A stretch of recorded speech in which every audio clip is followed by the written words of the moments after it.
नमस्कार। कक्षा 10 में गणित विषय के अंतर्गत वैदिक गणित में हम सूत्र निखिलम से घन संक्रिया करने जा रहे हैं। संख्याओं के घन ज्ञात कर रहे हैं। घन ज्ञात करने के लिए सामान्यतः हम संख्या को 3 बार गुणा करते हैं, लेकिन यहाँ पर हम वैदिक विधियों से घन ज्ञात कर रहे हैं। तो सूत्र का नाम है निखिलम। इसके अंतर्गत 2 विधियाँ हैं, आधार विधि और उपाधार विधि। जब संख्या आधार के करीब हो, जैसे 10 है, 100 है, 1000, इस प्रकार की संख्याओं के करीब होती है, तब हम आधार विधि उपयोग में लेते हैं।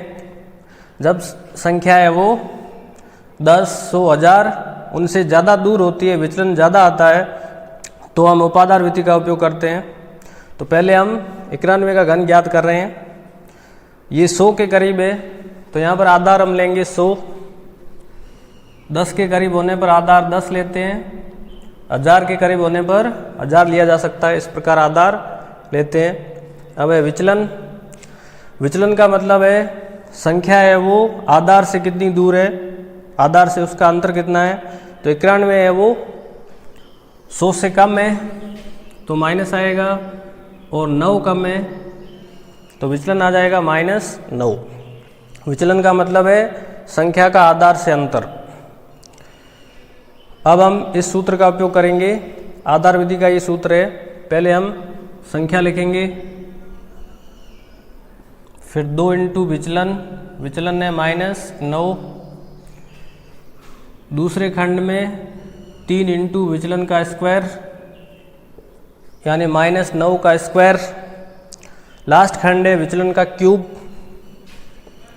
यानी -9 का क्यूब। अब इनको हल करना है, तो यहाँ पर ये गुणा है।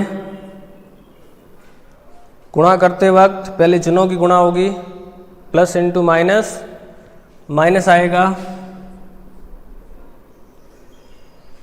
2 इंटू 9 18 हो जाएंगे।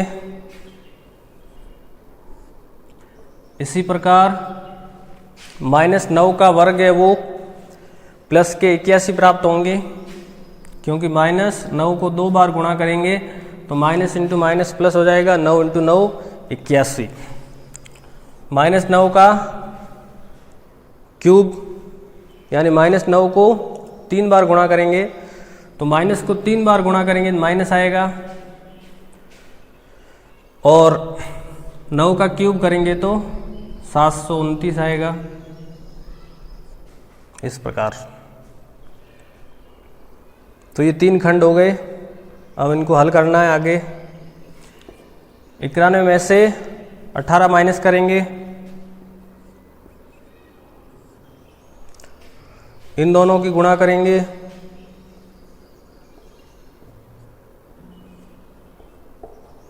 और लास्ट खंड में -729। अब इन दोनों खंडों में संख्याएं हैं वो आधार में जितनी 0 है उसके बराबर रहेगी। यहाँ पर अभी 3-3 संख्याएं हैं, 3-3 अंक है। आधार में 2 0 है, इसका मतलब है इन दोनों खंडों में 2-2 अंक रहेंगे। ज़्यादा होने पर हम आगे के खंड में जोड़ देंगे। लेकिन यहाँ पर एक और समस्या है। लास्ट खंड में जो संख्या है वो माइनस की है, तो इसको प्लस में बदलना पड़ेगा।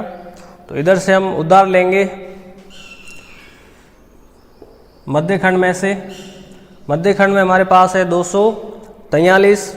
इसमें से हम माइनस करके इधर भेजेंगे। जैसे यहाँ से हमने 1 ले लिया, तो इस खंड में आते ही वो आधार के बराबर हो जाएगा 100। लेकिन 100 में से 729 है वो घटेंगे नहीं। यहाँ से हम 2 लेंगे तो इधर 200 हो जाएगा। तो इस प्रकार यहाँ से हमें 8 कम करने पड़ेंगे। तो यहाँ 8 कम करने पर 235 बचेंगे। 8 यहाँ से कम हो गए, इधर आते ही वो 800 में बदल जाएंगे, और -729 पहले से ही है। अब हम घटा देंगे। घटाने पर 71 प्राप्त होगा। तो अब इस लास्ट खंड में 2 अंक है, इसमें 3 अंक है, इसमें 2 अंक रखने हैं, तो इस 2 को हम अगले खंड में भेज देंगे, जोड़ देंगे इसके साथ।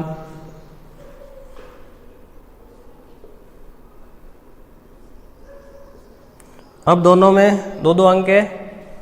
अब हम ये लाइनें हटा सकते हैं।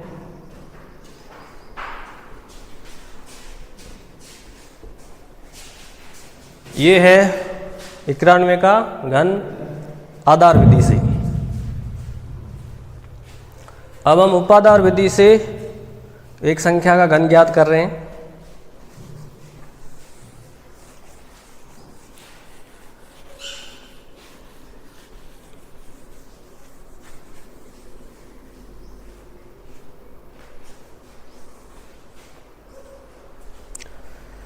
हमारे पास संख्या है 208।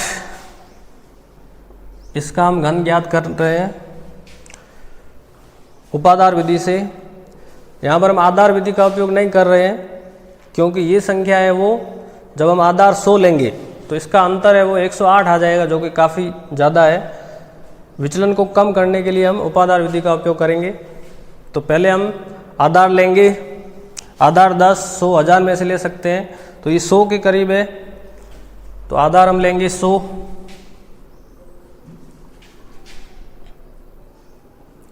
इसके बाद उपाधार। उपाधार का मतलब है ऐसी संख्या जिसमें आधार का भाग जाता हो और वो संख्या इस संख्या के करीब हो, यानी ऐसी संख्या जिसमें 100 का भाग जाता हो और वो 208 के करीब हो, ऐसी संख्या है 200। तो उपाधार हो जाएगा 200।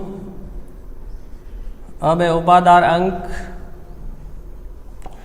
उपाधार अंक का मतलब है ऐसी संख्या जिसको आधार से गुणा करने पर, ऐसी संख्या जिसको 100 से गुणा करने पर उपाधार प्राप्त हो।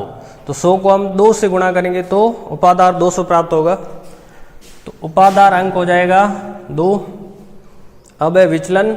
उपाधार विधि में विचलन है वो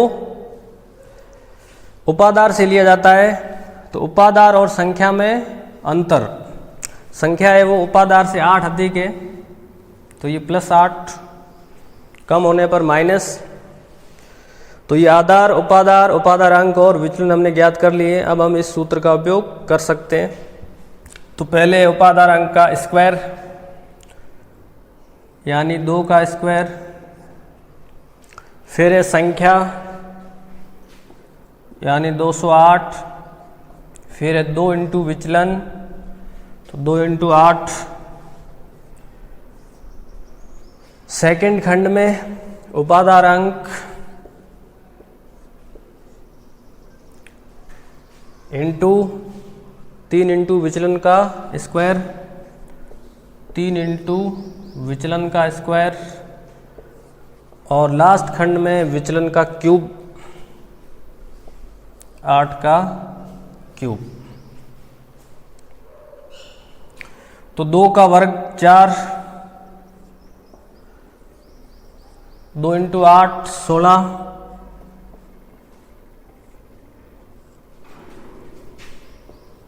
8 का वर्ग है 64, और 8 का क्यूब घन है वो 512।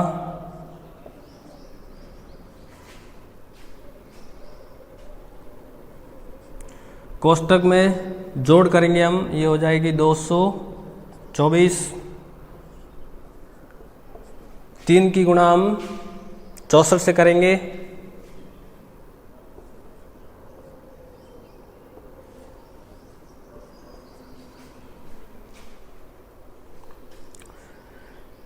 इसकी गुणा करेंगे हम,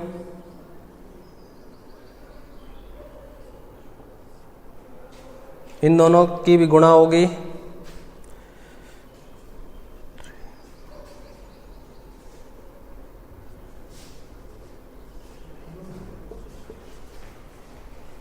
तो ये गुणाएं हो गई पूरी। अब हमें इन दोनों खंडों में आधार के बराबर, आधार में जितने जीरो है उतने अंक रखने हैं। तो आधार में 2-2 जीरो है, तो यहाँ पर 3-3 अंक है, तो यहाँ पर हम 2-2 अंक रखेंगे। एक एक अंक है वो जोड़ते जाएंगे इधर।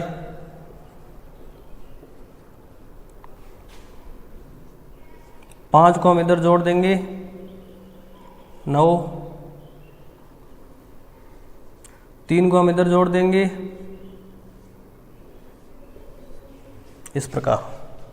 ये 2 अंक इधर रहेंगे, 5 को इसमें जोड़ दिया तो ये 9 हो गए, 8 को उतारेंगे, इस 3 को इधर जोड़ेंगे तो 9, फिर 9, 8। अब ऑब्लिक है वो हम हटा देंगे,